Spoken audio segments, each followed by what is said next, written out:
dit-il doucement. Après que Léa fut sortie à contre-cœur, Claire croisa les bras et attendit des explications. « Mon nom est Thomas Dubois, commença-t-il. Je suis le propriétaire de Dubois Investissement. » Claire sentit ses jambes flageoler. Dubois Investissement était l'une des plus grandes entreprises du secteur en France. Elle avait vu le propriétaire dans des magazines économiques. « Tu es millionnaire, dit-elle, presque dans un murmure. « Milliardaire en réalité, corrigea Thomas, voyant la couleur quitter son visage. « Mon Dieu !»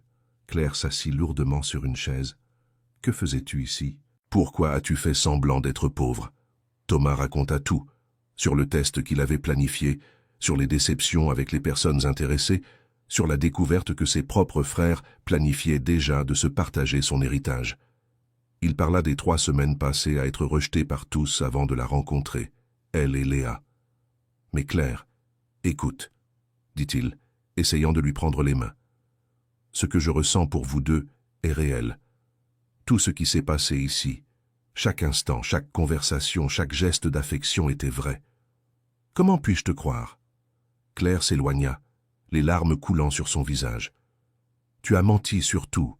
Tu nous as utilisés comme des cobayes dans une expérience. Cela a commencé comme un test, mais c'est devenu la chose la plus réelle de ma vie, » implora Thomas. « Vous m'avez sauvé, Claire.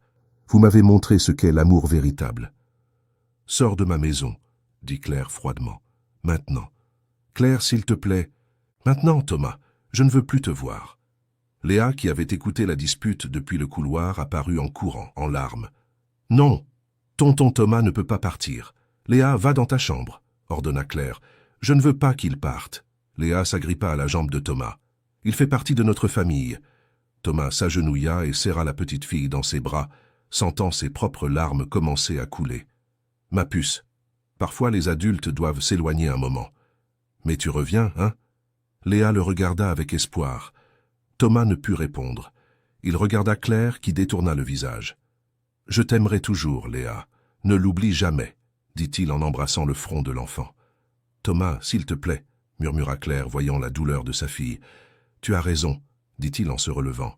« Vous méritez de la sincérité, et je ne vous l'ai pas donnée depuis le début. » Il prit ses quelques affaires et se dirigea vers la porte. Avant de sortir, il se retourna une dernière fois.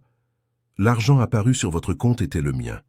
Considérez-le comme une compensation pour le temps passé ici, pour la nourriture. » Et crois-moi, ce que tu viens de voir, ce n'est rien comparé à la partie 2.